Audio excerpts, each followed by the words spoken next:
والصلاة والسلام على سيد المرسلين وعلى آله وأصحابه أجمعين.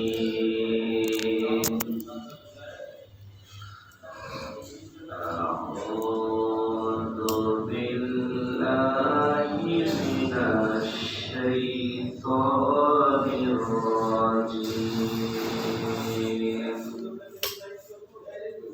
بسم الله الرحمن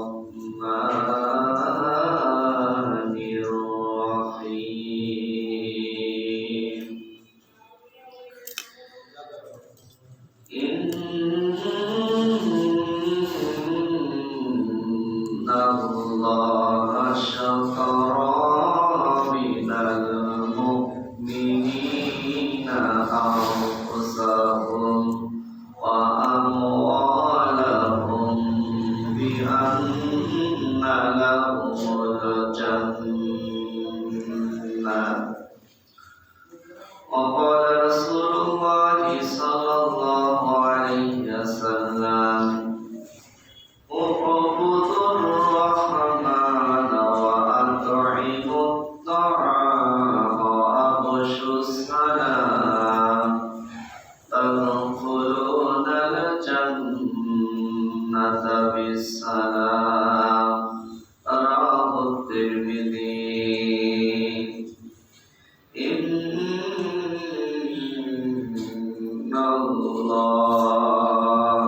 وملائكته يصلون على النبي يا أيها الذين آمنوا صلوا عليه وسلموا تسليما. اللهم صل على سيدنا مولانا محمد وعلى آل سيدنا مولانا محمد। মনটা যদি হইত প্রবল হাওয়া, হইত যদি শুভ্র কবুতর, মেঘের ডানায় পাঠিয়ে দিতাম, মেঘের ডানায় পাঠিয়ে দিতাম মদিনার পথে, যেথায় আমার প্রিয় রাসূল ঘুমায় নিরন্তর, যেথায় আমার প্রাণের হাবিব ঘুমায় চিরন্তর। লা ইলাহা ইল্লাল্লাহ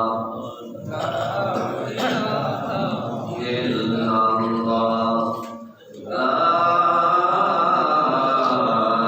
ইলাহা ইল্লাল্লাহ মুহাম্মাদুর রাসূলুল্লাহ সাল্লাল্লাহু আলাইহি ওয়াসাল্লাম।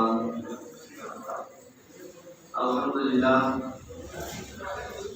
সম্মানিত দিনদার ইমানদার মুসল্লিয়ানে কিরাম, আল্লাহর দরবারে শুকরিয়া জ্ঞাপন করছি যে মহান আল্লাহ সুবহানাহু ওয়া তাআলা দীর্ঘ একটি সপ্তাহ পরে পবিত্র সালাতুল জুমা আদায়ের লক্ষ্যে পৃথিবীর সর্বোৎকৃষ্ট জায়গা এই মসজিদে এসে আমাদের দিনদার ইমানদার সকল মুসলিম মিল্লাতকে বসার মতো তৌফিক দান করেছেন। সে মহান স্রষ্টার দরবারে অবনত মস্তকে শুকরিয়া জ্ঞাপন করি, সবাই বলি আলহামদুলিল্লাহ। সম্মানিত মুসলিয়ানে কেরাম, আমরা অধিকাংশ মুসলিম অবগত রয়েছি আমাদের মাঝে আগমন করেছে রজব মাস। আজকে রজব মাসের 16 তারিখ, বলি সুবহানাল্লাহ। রজব মাস, এরপর আসবে শাবান মাস, তারপরে হলো কি রমজান মাস, অর্থাৎ সামনে আর একটা মাস আছে, তারপরে কি আমাদের মাঝে পবিত্র রমজানুল মুবারক আমাদের মাঝে আগমন করবে। রজব মাস এবং শাবান মাস এটা খুবই তাৎপর্যপূর্ণ একটা মাস। এই মাস যখন এসে যেতেন, রাসূল আকরাম সাল্লাল্লাহু আলাইহি ওয়াসাল্লাম এবং সাহাবায়ে কেরাম আল্লাহর কাছে দোয়া করতেন, আল্লাহুম্মা বারিক লানা ফি রজব ওয়া শাবান ওয়া বাল্লিগনা রমাদান। দোয়া করতেন আল্লাহর কাছে, রব্বুল আলামিন তুমি আমাদেরকে রজব এবং শাবানের বরকত দান করো এবং মাহে রমজান পর্যন্ত আমাদেরকে পৌঁছে দাও, বলেন সুবহানাল্লাহ। কারণ হলো কি, কোন মানুষ যদি রমজান মাস পেয়ে যায়, তার বিগত 1 বছরের সমস্ত গুনাহের কাফারা হয়ে যায়। সুবহানাল্লাহ। সুতরাং রমজান মাস পাওয়া যে কোনো মুসলিম মিলাদের জন্য কি ভাগ্যবান। রমজান মাসে যাদের মৃত্যু হয় তাদের কবরের আযাব হয় না, বলে সুবহানাল্লাহ। আল্লাহ তাআলা রমজান মাসে সমস্ত জাহান্নামের দরজাগুলি আল্লাহ তাআলা বন্ধ করে দেন, রহমতের দরজাকে আল্লাহ সুবহানাহু ওয়া তাআলা উন্মুক্ত করে দেন। 12টা মাসের মধ্যে রমজান মাসে আল্লাহ রাব্বুল আলামিন আলাদা বৈশিষ্ট্য এবং মর্যাদা দান করেছে, সুবহানাল্লাহ। সুতরাং রজব মাসের পর শাবান মাস আসবে, তারপরে রমজান মাস। সম্মানিত দিনদার ইমানদার মুসলিম কেরাম, আজকের এই রজব মাসের 16 তারিখে আমি আপনাদের সামনে যে সাবজেক্ট টপিকস এর উপরে লেকচার আলোচনা করব সেটা হলো দানের মহত্ব, বলি সুবহানাল্লাহ। আল্লাহর রাস্তায় খরচ করতে হবে। কার রাস্তায়? আল্লাহর রাস্তায় খরচ করতে হবে, ব্যয় করতে হবে।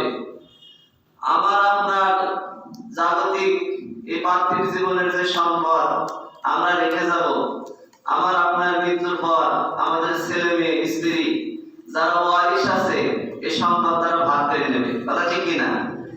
আর আমাদেরকে কবরের 3.5 জায়গা হবে। আর বিগত দিনগুলোতে যে আমল করেছি, ওই আমল আমরা কি আল্লাহর কাছ থেকে পাবো। তো এখন আজকে আমাদেরকে বুঝতে হবে যে দুনিয়াতে বেঁচে যতদিন আছি, এখান থেকে পরকালের জন্য কিছু সঞ্চয় করে রেখে যেতে হবে। কি করতে হবে বলেন? এই দুনিয়ার এই পার্থিব জীবন থেকে যাতে পরকালের জন্য আমি আমার নিজেরটা রেখে যেতে পারি, আরেকজনের ধান্দা ধরা না লাগে, এইদিকে খেয়াল রেখে আজকের এই আলোচনা থেকে ইনশাআল্লাহ আমরা কিছু শিক্ষা গ্রহণ করব। সবাই বলি ইনশাআল্লাহ। আলোচনার শুরুতে আল্লাহর কাছে একটু আমরা সাহায্য চেয়ে নিই, সবাই বলি সুবহানাকা লা ইলমা লানা ইল্লা মা আল্লামতানা ইন্নাকা আনতাল আলিমুল হাকীম। সবাই বলি আউযু বিল্লাহি মিনাশ শাইতানির রাজীম। বিসমিল্লাহির রাহমানির রাহিম। ওয়াল্লাযীনা ইযা আনফাকু লাম ইউসরিফু ওয়া লাম ইয়াকতুরু ওয়া কানা বাইনা যালিকা কওয়ামা। সুবহানাল্লাহ। কয়েকদিন আগে আমি আপনাদেরকে এই জুমার নামাজে আপনাদেরকে সূরা ফুরকানের লাস্টের আয়াত থেকে তাফসীর শুনিয়েছিলাম। ওইখানে আল্লাহ রাব্বুল আলামিন যারা দুনিয়াতে তার প্রিয় বান্দা হবে, এই মুমিন বান্দা, ঈমানদার বান্দা 13টা বৈশিষ্ট্য থাকবে। এই 13টা বৈশিষ্ট্য যাদের ভিতরে থাকবে তারা কি আল্লাহর প্রিয় বান্দা এবং আল্লাহর জান্নাতি বান্দা। বলেন সুবহানাল্লাহ। আপনাদেরকে শুনিয়েছিলাম। তো এই 13টা বৈশিষ্ট্যের মধ্যে একটা বৈশিষ্ট্য হলো যে যারা ঈমানদার মুমিন আল্লাহর প্রিয় বান্দা হবে তাদের অন্যতম একটা বৈশিষ্ট্য হবে তারা কি আল্লাহর রাস্তায় দান করবে। বলেন সুবহানাল্লাহ। কার রাস্তায়? আল্লাহর রাস্তায়। আল্লাহ সুবহানাহু ওয়া তাআলা আমাদের এই পার্থিব জীবনে যে সম্পদ, যে অর্থ বিত্ত আল্লাহ তাআলা দিয়েছেন, এ থেকে কিছু অংশ আল্লাহর রাস্তায় ব্যয় করা লাগবে। এটা হলো কি রাসূলুল্লাহ এবং সাহাবীদের বৈশিষ্ট্য। এবং ইতিপূর্বে যত আম্বিয়া আলাইহিস সালাম আসছে তারাও তাদের সম্পদের একটা অংশ আল্লাহর রাস্তায় ব্যয় করছে। সুবহানাল্লাহ।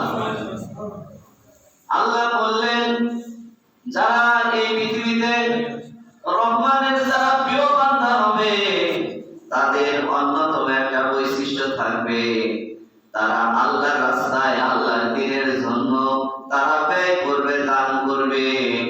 লাম ইউসরিফু, এবং তারা অপচয় করবে না। বলেন সুবহানাল্লাহ। অপচয় করে কিনা? আমাদের সমাজে অনেক মানুষ আছে যেটা দরকার না, অনেক সময় আমরা কি সেটা আবার ক্রয় করি, অপচয় করি। আল্লাহ বললেন যারা রহমানের প্রিয় বান্দা হবে তারা দান করবে, অপচয় করবে না। ওয়ালাম ইয়াকতুরু ওয়া কানা বাইনা যালিকা কওয়ামা, আর তারা কার্পণ্য করবে না। কি করবে না? কিছু মানুষ আছে না, কি কোন কোয়ালিটি, অনেক টাকা পয়সা আছে কিন্তু ব্যয় করতে চায় না, আল্লাহ রাস্তায় খরচ করতে চায় না। তো আল্লাহ বললেন যারা রহমানের প্রিয় বান্দা হবে তারা কি অপচয় করবে না, আবার কৃপণ হবে না। এবং তারা কি করবে? ওয়াকানা বাইনা যালিকা কওয়ামা, তারা এই দুইয়ের মাঝে ব্যালেন্স করে চলবে। ঈমানদার ব্যক্তি অপচয় করবে না, আবার কি কৃপণতাও দেখাবে না। তারা কি করবে? ব্যালেন্স করে চলবে। আবার এমনটাও আল্লাহ দান করার কথা বলেন নাই যে আপনি দান করতে করতে আপনি ভিক্ষুক হয়ে যাবেন, ফকির হয়ে যাবেন। আল্লাহ কিন্তু এই কথা বলেন নাই। কারণ নবী করিম সাল্লাল্লাহু আলাইহি ওয়াসাল্লাম বলছে যে তোমার মৃত্যুর পরে তোমার সন্তান সন্ততি যারা আছে তাদেরকে এমন ভাবে পৃথিবীতে রেখে যেও না যে তোমার মৃত্যুর পর তারা মানুষের কাছে হাত পাতে। কথা বুঝতে পারছেন? অর্থাৎ আপনার টাকা পয়সা আছে, এমন টাকা পয়সা যে আপনি যদি হজ করতে চান আপনার পরিবারের লোকেরা না খেয়ে থাকবে, তাহলে হজ করবার যাওয়ার দরকার নেই। কারণ পরিবার পরিবেশনের উপরে আমরা যে টাকা ব্যয় করি, সম্পদ ব্যয় করি, এটাও একটা দান। বলেন সুবহানাল্লাহ। এটা দান মানে এটাও সর্বোচ্চ পর্যায়ের দান। সুতরাং কৃপণতা এবং অপচয় এটা কোনো মুমিন বান্দাকে দিতে পারে না, বৈশিষ্ট্য হইতে পারে না। আল্লাহ রাব্বুল আলামিন তিনি পবিত্র কোরআনুল কারীমের মধ্যে বললেন যখন কোন মানুষ জাহান্নামে যাবে আর জাহান্নামের যে সমস্ত ফেরেশতারা যেখানে পরিচালক হিসেবে তাদেরকে নিয়োগ করা হয়েছে, এই সমস্ত ফেরেশতারা এই জাহান্নামীদেরকে প্রশ্ন করবে যে ইয়াতাসাআলুনা আনিল মুজরিমিন মা সালাকাকুম সাকার। যারা জাহান্নামে যাবে এই জাহান্নামীদেরকে প্রশ্ন করবে জাহান্নামের ফেরেশতারা যে কেন তোমরা জাহান্নামে আসছো, সাকার নামক জাহান্নামে কেন আসছো? জাহান্নাম কয়টা? 7টা। জাহান্নাম, লাযা, উতামা, সায়ার, সাকার, জাহিম, হাবিয়া। এর মধ্যে একটা হলো কি সাকার। এই সাকার নামক জাহান্নামে যারা যাবে, জাহান্নামে যারা পরিচালক ফেরেশতারা আছে তারা প্রশ্ন করবে কেন জাহান্নামে আসছো? দুনিয়াতে থেকে নামাজ কালাম করো নাই, রোজা রাখো নাই, আল্লাহ রাস্তায় দান করো নাই? এগুলো তো বলার জন্য তোমাদের নির্দেশ দেওয়া হয়েছিল। গরিব মানুষের পাশে দাঁড়াও নাই, প্রতিবেশীর পাশে দাঁড়াও নাই, যখন দিনের কাজের জন্য সহযোগিতা চাওয়া হয়েছে তখন সহযোগিতা করো নাই? কেন জাহান্নামে আসছো? জাহান্নামে তো আসার কথা না, এটা তো খুব কঠিন জায়গা। আল্লাহ রাসূল বলছে অত্যন্ত দুর্ভাগা ছাড়া কেউ জাহান্নামে যাবে না। বলেন নাউযুবিল্লাহ। কথা বুঝতে পারছেন? অত্যন্ত দুর্ভাগা ছাড়া কোনো মানুষ জাহান্নামে যাবে না। খুব কঠিন জায়গা জাহান্নাম। জাহান্নাম যে কেমন হবে তার কিছুটা বিষয় বোঝার জন্য আমেরিকা ক্যালিফোর্নিয়া রাজ্যে লস অ্যাঞ্জেলেস আগুন লাগছে না?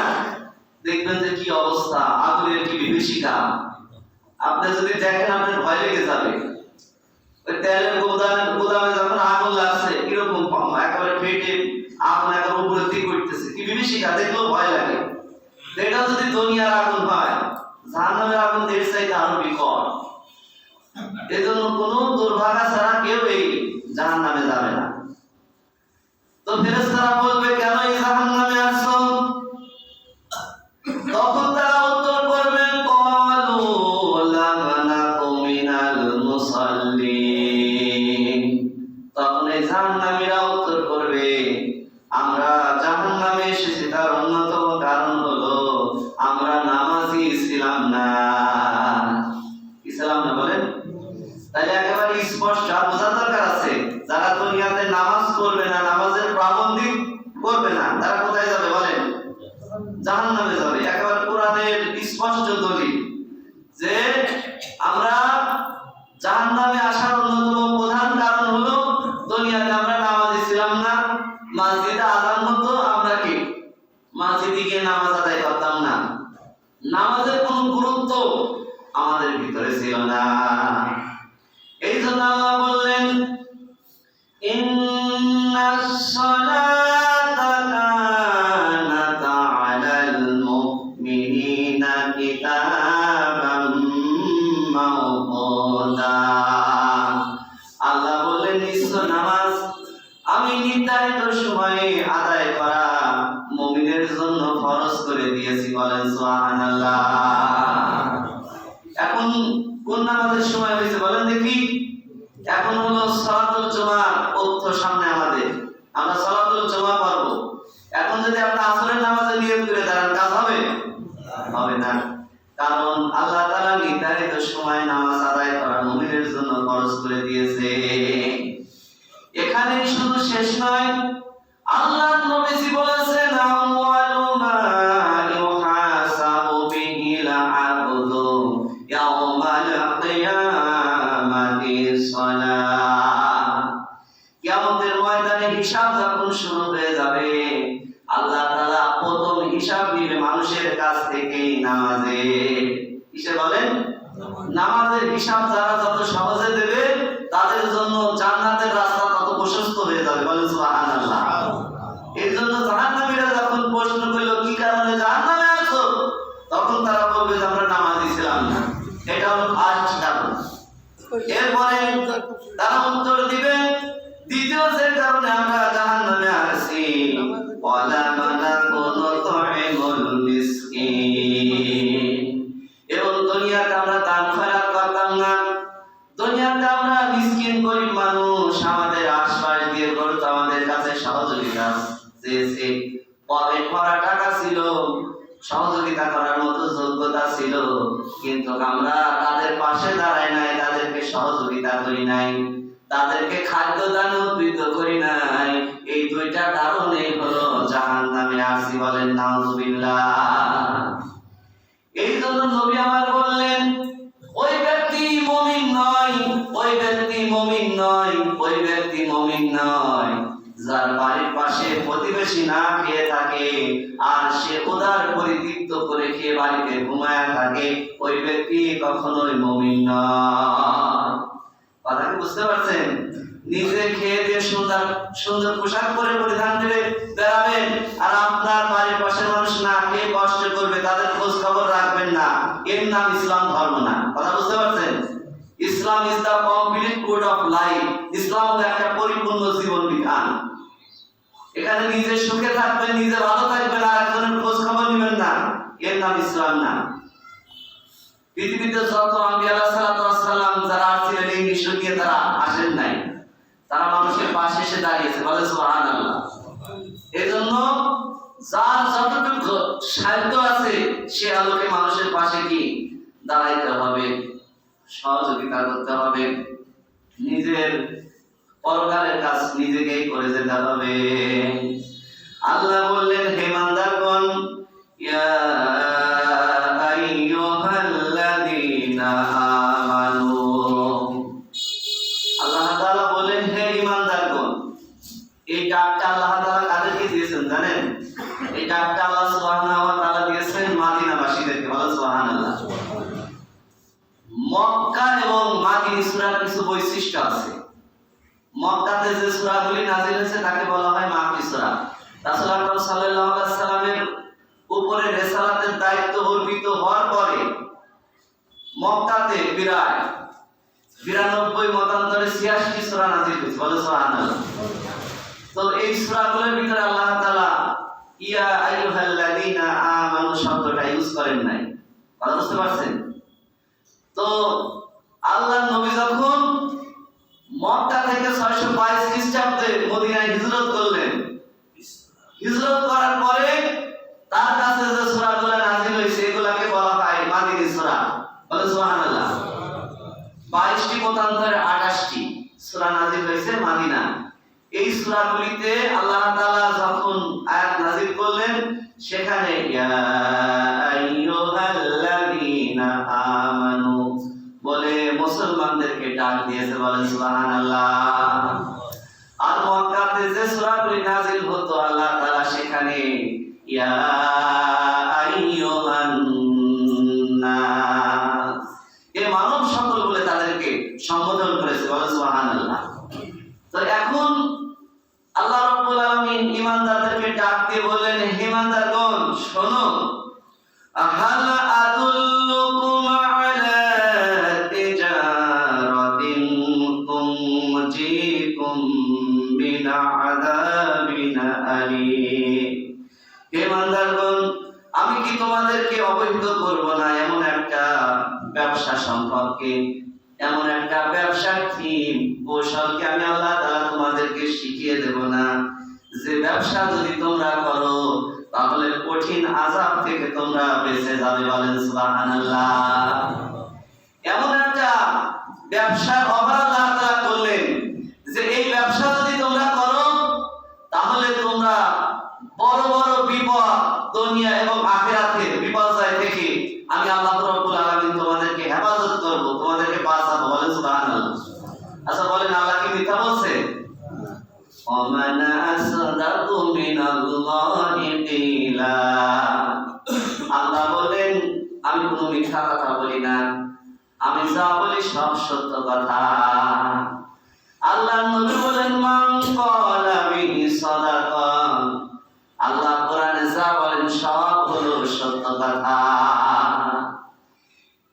তাই আল্লাহ তাআলা আমাদেরকে যে ব্যবসার কৌশল শিখিয়ে দিলেন সেই ব্যবসাটা হলো কি, যে ঈমানদারগণ তোমাদের যে ব্যবসার কৌশল আমি শিখিয়ে দিলাম সেটা হলো তুমিনুনা বিল্লাহি ওয়া রাসূলি, তোমরা প্রথম যে কাজটা করবা আল্লাহর উপরে এবং রাসূলের উপরে তোমরা ঈমান আনবা, বলেন সুবহানাল্লাহ।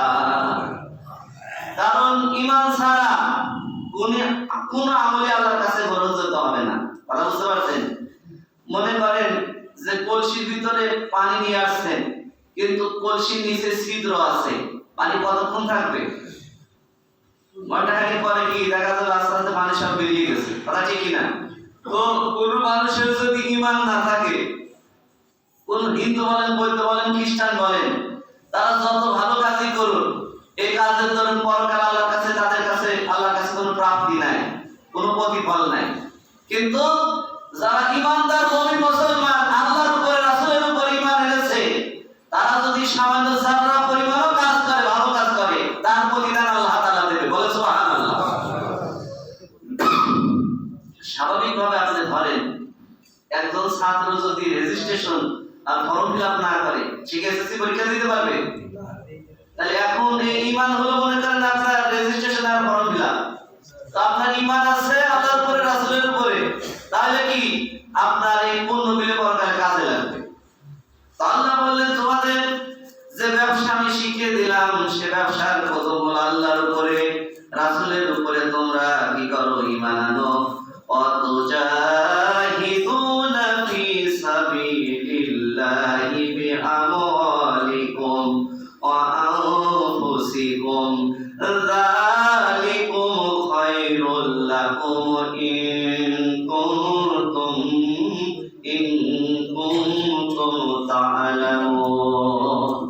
আল্লাহ বলেন এরপরে তোমরা আল্লাহর রাস্তায় সংগ্রাম করো এবং তোমাদের সম্পদকে আল্লাহর রাস্তায় তোমরা ব্যয় করো এবং তোমাদের নিজের জীবন এবং সম্পদ তোমরা আল্লাহর রাস্তায় ব্যয় করো। বলেন সুবহানাল্লাহ। কিসের রাস্তায় বলেন? আগে কিন্তু কিসের কথা বলা হয়েছে? আগে কিন্তু সম্পদের কথা বলা হয়েছে, তারপরে জীবনের কথা বলা হয়েছে। অনেক মানুষ আছে না, বলে যে হুজুর ইসলামের জন্য প্রয়োজনে জীবন দিয়ে দেবো। আল্লাহ তাআলা তো জীবন আগে চান নাই, আগে কি চাইছে? আগে তোমার সম্পদ দাও, তারপরে তোমার জীবন দাও। যখন ইসলামের জন্য চূড়ান্ত পর্যায়ে যুদ্ধ বেঁধে যায় তখন আল্লাহ জীবনের কথা বলছে, কিন্তু প্রথমে আল্লাহ কি বলছে? সম্পদের কথা বলছে। আল্লাহ বললেন এটাই হলো সেই উত্তম ব্যবসা, এর ভিতরে তোমাদের জন্য কল্যাণ রয়েছে যদি তোমরা উপলব্ধি করতে পারো। বলেন সুবহানাল্লাহ। তাবুকের যুদ্ধের দামামা যখন বেজে উঠল, সম্রাট হেরাক্লিয়াস 1,00,000-এর উপরে সৈন্য নিয়ে তাবুকের ময়দানে চলে আসছে মুসলমানদের সাথে যুদ্ধ করার জন্য। আল্লাহর নবীর কাছে যখন এই সংবাদ আসলো যে রোম সম্রাট মক্কা দখল করার জন্য, ইসলামী রাষ্ট্রকে দখল করার জন্য লক্ষাধিক সৈন্য নিয়ে তাবুকের ময়দানে আসছে, তৎকালীন সময়ের সবচাইতে শক্তিশালী দেশ ছিল কি? পারস্য এবং রোম। যেরকম এখন সারা পৃথিবীতে যারা পরাশক্তি, রাশিয়া আছে, মার্কিন আছে, চীন আছে, আছে কিনা? ওই সময় রাসূলের জামানায় ছিল কি? রোম এবং পারস্য। এরা আছে রাসূলকে পরাজিত করে মক্কা আরব দেশ দখল করার জন্য। কারণ ইসলামকে প্রতিষ্ঠা করার জন্য বদর, উহুদ, খন্দক, হুনাইন অনেক যুদ্ধ করা লাগছে, লাগছে কিনা? এই সমস্ত যুদ্ধে জয়লাভ করে ইসলাম যখন একটা জায়গার মধ্যে পৌঁছাইছে, এখন ওরা চিন্তা করছে যে মুসলমানদেরকে পরাজিত করে আরব দেশ দখল করে নেব। আল্লাহ রাসূল তখন সাহাবীদেরকে বললেন তোমরা প্রস্তুত হয়ে যাও, বিশাল জিহাদ, এই যুদ্ধে যদি তোমরা পরাজয় বরণ করো তাহলে ইসলাম কিন্তু থাকবে না, এই রোমকরা দেশ দখল করে নিয়ে যাবে। আল্লাহ নবী বললেন বিশাল বাহিনী নিয়ে এই যুদ্ধে তাবুকের প্রান্তরে যেতে হবে, ও সাহাবীরা তোমরা প্রস্তুত হও। কিন্তু যারা মুনাফিক ছিল তারা ভয় দেখাতে লাগলো। বলেন নাউযুবিল্লাহ। যে মক্কার কুরাইশ নাই, এই বিশাল সেই রোম সম্রাট হেরাক্লিয়াস বিশাল বাহিনী নিয়ে আসছে, গাছের সাথে ঝুলায় পিটায় মারবে, পারবা না। তাদের কাছে অত্যাধুনিক অস্ত্র আছে, পারবা না, যায় না। মুসলমানদের সাহাবীদেরকে ভয় দেখাচ্ছে কারা? বলেন মুনাফিকরা। তারপরে কেউ কেউ ওজোর আপত্তি শুরু করল, ওজোর এখন তো প্রচন্ড গরম, তারপরে ফসল পেকে গেছে, ঘরে উঠাইতে হবে। আল্লাহ রাসূল তাদেরকে বললেন যে শোনো, কোন প্রকার ওজোর আপত্তি চলবে না, যাইতে হবে তাবুকের প্রান্তরে। তোমরা তাড়াতাড়ি নাম লেখাও, কারা কারা জিহাদের ময়দানে যাবে। মুনাফিকরা পয়সা আগে পলাইছে, সূরা তাওবার ভিতরে আছে বিশাল ঘটনা। তো এখন আল্লাহর নবী বললেন এই যুদ্ধে বিশাল যুদ্ধ হবে। নবীজি প্রায় 30,000-এর উপরে সৈন্য বাহিনী রেডি করলেন, এই যুদ্ধে প্রস্তুত হয়ে গেলেন। আল্লাহর নবী বললেন অনেক ব্যয় হবে, এবার তোমরা দান করো। কথা কি শুনতেছেন? সাহাবীরা তোমরা দানের প্রতিযোগিতা করো, কারা কারা আছো বেশি বেশি করে দান করো, অনেক খরচ হবে এই যুদ্ধের জন্য। তোমাদের দানের পরীক্ষা, ঈমানের পরীক্ষা শুরু হয়ে গেল। অনেক সাহাবীরা দান করা শুরু করলো। হযরতে ওমর তিনি চিন্তা করলেন জীবন ধরে দান করলাম, কোনোদিন আবু বকরের সাথে পেরে উঠলাম না, আজকে আবু বকরকে যে কোনো নিয়ে আমি জিতে যাব, এই পরিমাণ দান করতে হবে। হযরত উসমান, তাকে বলা হতো গনি, তিনি 100-র মতো উট তিনি এই যুদ্ধের জন্য দিয়ে দিলেন। বলেন সুবহানাল্লাহ। হযরত ওমর তার বিগত দিনের সম্পদ যা ছিল সমস্ত সম্পদ বিক্রি করে অর্ধাংশ বাড়ির জন্য রেখে আসলেন, আর অর্ধাংশ তিনি তাবুকের যুদ্ধের জন্য নিয়ে চলে আসে। আল্লাহর নবী বলেন, ওমর তুমি কি নিয়ে এসেছো? বলেন, হুজুর আমার জীবনের যত টাকা পয়সা ছিল সব বিক্রি করে অর্ধেক বাড়ি রেখে আসছি, আর অর্ধেক আমি নিয়ে এসেছি। মহিলারা তাদের গলার হার, নাকের ফুল, কানের দুল খুলে খুলে তারা তাবুকের যুদ্ধের জন্য দান করা শুরু করলো। আল্লাহর নবী বললেন, আমার প্রাণপ্রিয় সাহাবী হযরত আবু বকর কোথায়? তুমি এই জিহাদের জন্য কি নিয়ে আসছো? হযরত আবু বকর বলতেছে, ইয়া রাসূলুল্লাহ, হাবিবাল্লাহ, কি বলবো? আমার বিগত জীবনের সম্পদ করতে যা ছিল সমস্ত কিছু আমি নিয়ে আসছি। বলেন সুবহানাল্লাহ। আল্লাহর নবী বলেন, হযরত আবু বকর, তুমি তোমার পরিবারের জন্য কি রেখে এসেছো? হযরত আবু বকর বলতেছে, ইয়া রাসূলুল্লাহ, হাবিবাল্লাহ, আমি আমার পরিবারের জন্য আল্লাহ এবং আল্লাহর রাসূলকে রেখে এসেছি। বলেন সুবহানাল্লাহ। আল্লাহর নবী খুশি হয়ে গেলেন। এখন এই দানের প্রতিযোগিতায় কে জিতলো? বলেন হযরত আবু বকর না ওমর? বলেন আবু বকর। মানে আমার যা ছিল সব দিয়ে দিছি, আর একজন ছিল যা তার অর্ধেক দিছে। তাহলে কে জিতছে? বলেন যার যা কিছু আছে অল্প সব দিয়ে দিছে, সে জিতছে না? আমার ভাইরা, আল্লাহর নবী বিশাল বাহিনী নিয়ে যখন রওনা হচ্ছে, একজন সাহাবী, গরীব সাহাবী, ইসলামের জন্য তার সমস্ত ধন সম্পদ মক্কাতে রেখে আসা লাগছে। তার নাম হলো আব্দুল্লাহ জুলবাজদাই। বলেন সুবহানাল্লাহ। এই সাহাবী কোটি কোটি টাকার সম্পদের মালিক ছিল, কিন্তু ইসলাম ধর্ম গ্রহণ করার কারণে তার চাচা সব রেখে দিয়েছে, পণ্যের লুঙ্গিটা পর্যন্ত খুলে রেখে দিয়েছে। বাড়িতে আসছে, মাকে বলতেছে, মা, ইসলাম গ্রহণ করার কারণে আমার পণ্যের কাপড়টা আমার চাচা খুলে রেখেছে। নিজের দুইটা হাত দিয়ে লজ্জায় স্থান চেপে ধরে বাড়িতে গেছে, বলতেছে, মা একটা কম্বল দাও, আমি এইখানে আর থাকবো না, আমি রাসূলুল্লাহর কাছে চলে যাব। মা একটা কম্বল দিয়েছে, কম্বল ছিঁড়ে 2 ভাগ করে একটা দিয়ে লুঙ্গি বানিয়েছে, আর একটা গায়ের সাথে দিয়ে রাসূলুল্লাহর কাছে মদিনায় চলে গেছে। গিয়ে বলতেছে, ইয়া রাসূলুল্লাহ, আমি ইসলাম ধর্ম গ্রহণ করেছি, এই জন্য আমার কম টাকা পয়সা ছিল না, আমার চাচা সব রেখে দিয়েছে, আমার পণ্যের কাপড়টা পর্যন্ত কাঁদতে যায় না। আল্লাহর নবী বললেন, তুমি আজ থেকে আহলে সুফা এই মসজিদে নববীর পাশে যে ঘর আছে, এই ঘরে থাকবা আর কোরআন শিখবা, কোরআন পড়বা। এই সাহাবীদের মনে এত কষ্ট ছিল, জোরে জোরে কোরআন তেলাওয়াত করতো, সাহাবীদের ডিস্টার্ব হতো। আল্লাহ নবীর কাছে প্রতিবার সাহাবী কমপ্লেইন করলেন, ইয়া রাসূলুল্লাহ, এই সাহাবী এত জোরে জোরে কোরআন তেলাওয়াত করে, যার কারণে আমাদের সমস্যা হয়। আল্লাহ নবী বলেন, খবরদার খবরদার, তার ব্যাপারে কোনো কমপ্লেইন করবে না। ইসলামের জন্য তার চরম মূল্য দেয়া লাগছে, কথা ঠিক না? কোটি কোটি টাকার সম্পদ ফেলে সে মদিনাতে আসে, পণ্যের কাপড়টা পর্যন্ত নিয়ে আসে না, আর তোমরা তার ব্যাপারে আমার কাছে কমপ্লেইন করো। খবরদার, আব্দুল্লাহ জুলবাজদারের ব্যাপারে কোনো কমপ্লেইন চলবে না। পড়তে দাও, জোরে জোরে কোরআন পড়ে সে মনের দুঃখ কষ্ট ভুলতে চায়। বলে সুবহানাল্লাহ। এজন্য মনের মধ্যে যখন কোনো কষ্ট আমাদের ভিতরে আসে না, সমাজ জীবনে পরিবার চালাতে গিয়ে অনেক সময় মানসিক কষ্ট আসে, আসে কিনা? এই কষ্ট যখন আসে তখন বেশি বেশি করে আল্লাহর কালাম তেলাওয়াত করলে মানসিক কষ্ট দূর হয়ে যায়। বলে সুবহানাল্লাহ। এই আব্দুল্লাহ জুলবাজদাই এসে বলতেছে, ইয়া রাসূলুল্লাহ, আমি তো কিছুই দিতে পারলাম না, আমি তো মক্কাতে সব রেখে আসছি, আপনি দোয়া করেন আমি যেন তাবুকের যুদ্ধে আমার জীবন দিতে পারি। বলে সুবহানাল্লাহ।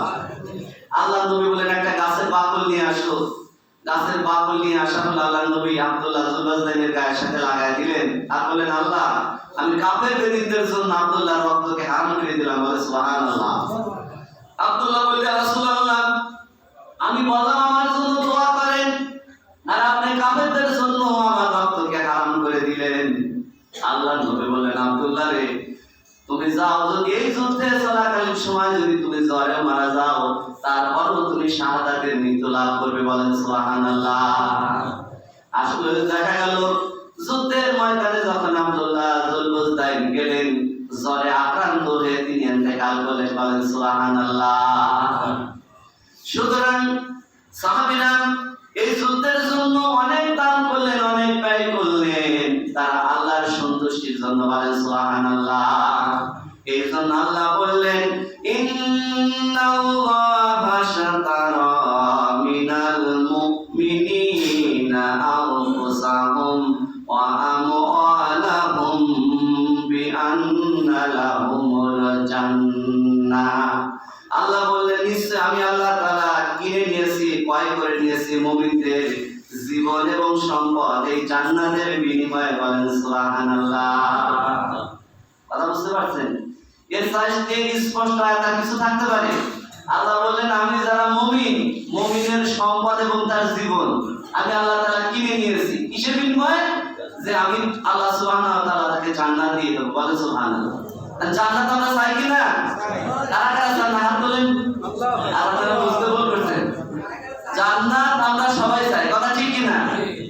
সুতরাং যারা আমরা জান্নাত চাই, তাহলে এখান থেকে বুঝতে হবে যে জান্নাত পাইতে হলে সম্পদের প্রতি বেশি মোহ ভালো না, কথা ঠিক কি না? জীবন চলার জন্য যতটুকু দরকার ততটুকু আমরা ব্যয় করব, বাকিটা কি পরকালের জন্য, আমরা পরকালে জান্নাতে যাওয়ার জন্য, আল্লাহর খুশির জন্য এগুলো আমরা ব্যয় করে দিয়ে দেবো। বলেন সুবহানাল্লাহ। কোন নবী রাসূল যখন এই পৃথিবী থেকে চলে গেছে, তারা কোনো সম্পদ রেখে যায়নি। জানেন, নবী রাসূল যারা ছিল পৃথিবীতে, তারা যখন এই দুনিয়া থেকে বিদায় নিয়ে গেছে, তারা কোনো সম্পদ রেখে যায় নাই। তারা রেখে গেছে কি? এলেম। এলেম মানে কি? জ্ঞান, কোরআন সুন্নাহর জ্ঞান, আসমানি কিতাবের জ্ঞান। এই জ্ঞান যারা আহরণ করবে, জ্ঞান যারা শিখবে, তাদেরকে বলা হয়েছে নবীদের ওয়ারিস। বলেন সুবহানাল্লাহ। এজন্য আলেমদের কি বলা হয়? নবীদের ওয়ারিস। কোন আলেমকে কষ্ট দিলে রাসূলের কলিজায় গিয়ে পর্যন্ত লাগে। ঠিক কথা কি বুঝছেন? কোন আলেমকে কষ্ট দিলে আপনার বিগত জীবনের সমস্ত আমল আল্লাহ তাআলা বরবাদ করে দেয়। আল্লাহ তাআলা নষ্ট করে দিয়েছি। লা তাশা লা তাশরুন, কিন্তু তোদের বোঝার শক্তি নেই। খুব কঠিন বিষয়। এই জন্য আসেন আমরা এই পার্থিব জীবনে চলতে ফিরতে আমরা আল্লাহর রাস্তায় ব্যয় করব, আল্লাহর পথে চলব। আল্লাহ রাব্বুল আলামিন আমাদের সকলকে তৌফিক দান করুন। যখন আমরা অনেক সময় এই মসজিদের জন্য, মাদ্রাসার জন্য, এতিমখানার জন্য বিভিন্ন সময়, এই যে এখন বাংলাদেশের বিভিন্ন জায়গায় ইসলামের সব মাহফিল, এটা আমাদের বাংলাদেশের একটা সংস্কৃতি। কি বলেন? পাক্কানি পীর মাশায়েখ বুজুর্গ যারা ছিল, তারাই তো এগুলো রসম চালু করে দিয়ে গেছে, এখনো চলতেছে। আর বলেন যে হুজুর এগুলো তারা কি পরিবর্তন হইতেছে? আচ্ছা, মানুষ যতক্ষণ শোনে ততক্ষণ তো ভালো থাকে। কি 10 জন মানুষ আসছে, তার ভিতরে যদি 2 জন শুনেও যদি নামাজি হয়, তারপর কি সমাজ একটু সুন্দর হইল না? এজন্য আমরা বিরোধিতা করবো না। সমাজের যত ভালো কাজ আছে যখন হয় আমাদের সামনে, পারলে সহযোগিতা করবো, কিন্তু নেগেটিভ কোনো বিষয় আমরা সেখানে ইউজ করার চেষ্টা করবো না। আল্লাহ রাব্বুল আলামিন আমাদের সকলকে তৌফিক দান করুন। আমিন। যারা সুন্নাত পড়ে না, যারা এটা করার জন্য আদায় করি। আসসালামু